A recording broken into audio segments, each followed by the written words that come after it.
Tenemos en línea al precandidato a diputado nacional por Cava de Republicanos Unidos, Gustavo Lázari, más conocido como Lache en las redes sociales, que lo hicimos madrugar en este feriado, en este fin de semana largo, así que muchas gracias por la deferencia, Gustavo. ¿Cómo te va? Buen día. Sol y José te saludan. ¿Qué tal, muchachos? Gracias por llamar, Muy bien. Bueno, gracias a vos por atendernos. Gustavo, contanos cómo te sentís en este rol de precandidato. Mirá, obviamente es una responsabilidad muy linda y la considero muy importante, acompañar a Ricardo López Murphy en esta campaña que realmente es importante porque Argentina tiene problemas para solucionar muy urgentes en términos de tiempo y muy vitales. Argentina está con el 50% de pobreza, eso no existe, se consolida, realmente vamos a tener configurado otro país, no se puede configurar y por eso primero el kirchnerismo no puede ganar, porque si gana va a ser un tsunami de medidas antiempresas, y segundo, tenemos que empezar la reconstrucción, tenemos que empezar a trabajar para hacer las medidas adecuadas, que sabemos cuáles y cómo implementarlas, porque todo el mundo habla de cuáles, pero pocos hablan de la implementación, que es lo más importante y lo más difícil, para que nuestras empresas empiecen a trabajar de vuelta. A trabajar significa invertir fuerte, ampliarse, contratar personal, ganar mercados, o sea, no una reactivación apenitas como estamos tan acostumbrados, ¿no? La Argentina, puedo pensar, que no genera empleo privado desde el año 2012 y tiene el mismo PIB per cápita que el 2011, que es 20% más bajo que hace 20 años. Realmente está muy complicado, no es chiste lo que está pasando en Argentina. Claro, Gustavo, algo que hablábamos en el arranque del programa con Sol es lo que se nota en parte la dirigencia política, por eso también y que se ve reflejado, por ejemplo, en la apatía de la participación ciudadana en las elecciones que hubo, por ejemplo, en Salta, donde hubo un 64% de votación con un 12% de votos en blanco, es que pareciera que los políticos se hablan entre ellos, pero no le hablan a la sociedad o no le hablan o no hablan de lo que realmente le está pasando a la sociedad, de los temas que le importan o que le son de urgencias a la sociedad.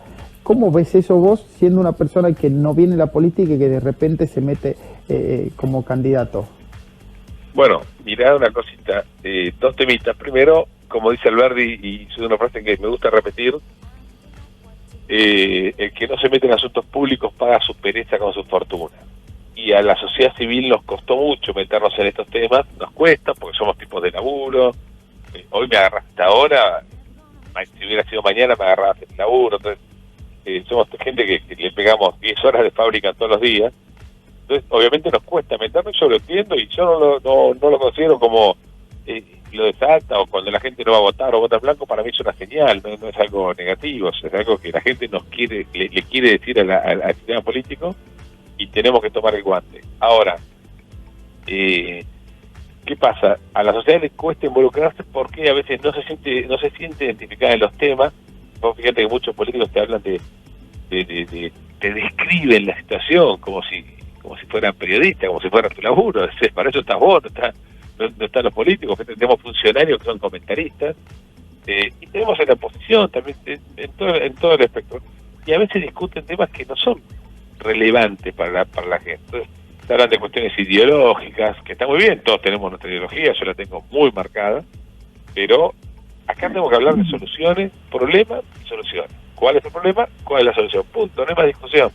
Y no distraernos de eso. Entonces, para mí, si me preguntás, el problema de la Argentina es que tiene el músculo productivo atrofiado y maniatado, que es el sector privado, las pymes, las empresas, los monotributistas y los autónomos. ¿Cómo se los atrofia? Eliminando impuestos, desregulando, eliminando la industria del juicio. ¿Cómo se hace eso? Bueno, si querés, y me das unos minutos, te lo comento. La Argentina puede hacer estas cosas, lo puede hacer desde el Ejecutivo y también desde el Legislativo, y es cuestión de sentarnos, poner el traste en la silla y hablar con los colegas para bajar, obvio. Claro, ¿y qué sentís vos cuando escuchás a otros candidatos que dicen, no, hay que analizar y ver si se suben impuestos, como por ejemplo explicaba Tolosa Paz, que después, bueno, anoche intentó revertir esos dichos explicando que ellos quieren ir hacia una matriz de impuestos progresivos, es decir, que paguen más lo que más tienen. Pero en ese contexto lo que no terminan de explicar ellos es si los que menos tienen van a empezar a pagar menos o si la base va a seguir siendo la misma y de ahí en adelante se va a seguir subiendo más para los demás. No sé si me logro explicar porque no soy economista. No, lo explicas muy bien. A ver, déjame primero decir lo que dicen ellos. Me gusta hablar de ellos y nosotros. En este caso lo que dice Tolosa Paz. El modelo que dice pretender es un modelo que le cobre más a los ricos y menos a los pobres. Mientras tanto, aumenta los impuestos a los ricos, pero no baja nunca el impuesto a los pobres. ¿Okay? Con lo cual te aumenta la carga tributaria total. Pero además, algo que no dicen, y es lo que sucede, es que el impuesto que empieza por los ricos termina también aplicándose a los pobres. Entonces, vamos al ejemplo del impuesto a las ganancias. Cuando empezó en el año 32, fue un impuesto exclusivamente dedicado a los ricos. Hoy lo pagan los trabajadores. Vamos a impuesto a bienes personales. Fue un impuesto dedicado exclusivamente a los muy ricos. Tenía que tener más de $100.000 en la década del 90, que no eran los dólares de ahora, eran otros dólares. Era clase media, alta y clase alta. Hoy, 2 millones de pesos, que es la base, es un auto y un departamentito. ¿Ok? Claro. Entonces, lo pagan los pobres. Con lo cual, no es cierto. ¿Cuál es la madre? Ya no es que sea pervertido, yo no veo la mal de las personas, por supuesto. ¿Cuál es la madre del asunto? Es que tenés un Estado que es el 43% del PIB y no le alcanza cobrándole a los ricos solamente. Entonces termina cobrándole a cualquiera, al primero que pasa. ¿Está? Claro. Entonces, lo que tenemos que resolver es que el Estado no puede costar 43% del Producto Bruto Interno en un país como la Argentina. En un país como Suecia puede ser, y tampoco es, pero ponele ahí. ¿Por qué? Porque tiene un músculo vigoroso el sector privado que es una espalda más grande y puede pagar una mochila más cara, más pesada.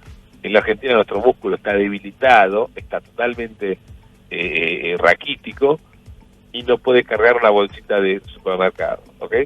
Entonces, Argentina necesita recuperar el músculo y para recuperar el músculo necesitamos bajar la carga tributaria y para eso también hay que bajar el gasto público sobre el PIB. Las dos cosas son difíciles, pero es que no hay opción a no hacerlo, así que no. La pregunta si es difícil o fácil no interesa. Hay que hacerlo. Claro, estamos hablando con Gustavo Lázari, economista y precandidato a diputado nacional por Cava de Republicanos Unidos. Algo que se ve también, sobre todo en redes sociales, que si bien es un micromundo, después que magnifica todo, es como que hay un discurso, voy a decir, no, a mí no me gusta hablar de nosotros y ellos, pero hay un pedido, sobre todo en estos lugares, de tenés que marcarte opositor 100% y si ellos dicen blanco, vos tenés que decir negro porque si no, no te voto. Está como ese lenguaje bélico, decir no hay que ser tibios, hay que ser duros, hay que, esto que se hablaba en su momento de palomas y halcones y demás. ¿Cómo te parás vos en ese lugar cuando ves que hay todo un lenguaje y un discurso de ir en contra de todo o ir al hueso? Mira, primero que en las redes y fundamentalmente Twitter, Juan Pablo Vázquez la definía como la definía como la microaldea de alta intensidad. Todo se escucha más fuerte, ¿no? Ahí es muy fácil porque son 280 caracteres, con lo cual puedes decir cualquier cosa que no pasa nada, lo puedes decir desde el anonimato. A ver, hay mucha gente, no obstante, que hay que respetar, que tiene una discusión ideológica de la vida. Y yo lo respeto porque también lo comparto y me gusta el debate ideológico. Pero lamentablemente, como también a veces pasa en la política, la Argentina discute pavadas como si tuviera tiempo, ¿no? Entonces, la discusión, cuando tenés tiempo, vos la alargás de cualquier cosa. Vos podés hablar si hablas de fútbol, podés hablar desde que empezó el profesionalismo hasta ahora, todo el derrotero de tu equipo.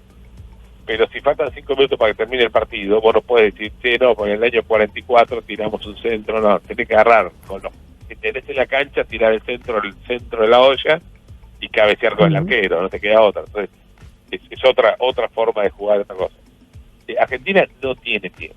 Entonces yo primero cuando me vienen con ese debate ideológico, purista, en el caso mío con el liberalómetro. Digo, mira muchachos, yo no tengo tiempo. Lo que tengo que hacer es solucionar un problema. ¿Cuál es el problema? 50% de pobres, 2 millones de desocupados, 1 millón de empleados públicos que tienen que pasar al sector privado, 7 millones de informales que tienen que formalizarse. Y eso es acción. Eso es cuál es la medida adecuada. Después discutimos si la medida que propone uno u otro es la adecuada, ¿ok? Pero no lo tomo desde la discusión ideológica de la famosa batalla cultural, que para mí es un error de concepto. No hay que hacer ninguna batalla cultural, hay que tomar las medidas adecuadas y punto. Vos pensás que la Argentina fue opulenta, 1895, el primer PBI per cápita del mundo, o uno de los primeros, está en discusión estadística, pues la estadística era muy floja en todo el mundo en ese momento. Claro. Pero claramente estábamos ahí. El dato es que 7 millones de migrantes vinieron a la Argentina, el 10% de la población europea vino a la Argentina, para que tengas una idea. El 10% de la población que migró vino a la Argentina, no de la población europea. Y si tanta gente te elige la Argentina es por algo, y ese algo es el sistema. Esas personas no eran ni liberales, no eran roquistas, no eran alberdianas, no habían leído la Constitución, no sabían leer y escribir, solamente tenían el hábito laborioso y fueron a un lugar donde podían aplicar. ¿Ok? Entonces, no hace falta convencer a todos, no hace falta la batalla cultural, tenés que tener el sistema impuesto. Y el sistema se impone desde la política y desde la política adecuada. Entonces, yo la verdad la discusión ideológica no tengo tiempo, no me parece relevante, y la batalla cultural me parece que es un error, porque si no estás esperando 40 años para empezar a hacer, y Argentina no tiene 40 años. Entiendo, te doy la última cortita, que se nos está acabando el tiempo. Vos como empresario y demás tuviste muchísimas restricciones y seguís teniendo incluso ahora por la pandemia del coronavirus. ¿Qué sentiste al ver la foto que confirmaba lo que muchos suponían que era que el presidente había violado la cuarentena para festejar el cumpleaños de su pareja en la Quinta Olivos el año pasado? Mirá, la primera sensación fue de muchísima bronca por la desigualdad ante la ley, por el mal ejemplo, por haberse reído de la gente. La segunda es una tristeza profunda, y obviamente Argentina necesita reparar esa situación, eso es juicio político, eso es lo que haya que hacer, la Constitución está clarísimo con ese tema, y lo más importante es que nos desvía también de los temas, porque estamos todos discutiendo hasta la distancia del perro, si estaba bien o no, y la realidad es que tenemos que discutir, que hoy tenemos que discutir cómo sacar gente de la pobreza. Entonces, para mí, ahora lo único relevante, después de estos días de bronca e indignación, y mucho más cuando se dio la explicación de echarle la culpa a la mujer, que me pareció miserable esa explicación, hoy eso es tema de la justicia, hoy que se dediquen a los temas de los políticos, del juicio político adecuado que hay que hacer, y nosotros tenemos que seguir discutiendo el tema de cómo sacar gente de la pobreza, porque esta bomba para desviarnos de la situación, no sé si esa fue la intención o no interesa, no podemos salir del camino. Entonces, que los que tengan que hacer el juicio lo hagan, que quien tenga la explicación la dé, y nosotros tenemos que seguir trabajando en lo que hay que trabajar. Gustavo, muchísimas gracias por este contacto esta mañana. Gracias por llamar, Le mando un fuerte abrazo. Gracias, hasta luego. Acabamos de hablar con Gustavo Lázari, economista y precandidato a diputado nacional por Cava de Republicanos Unidos.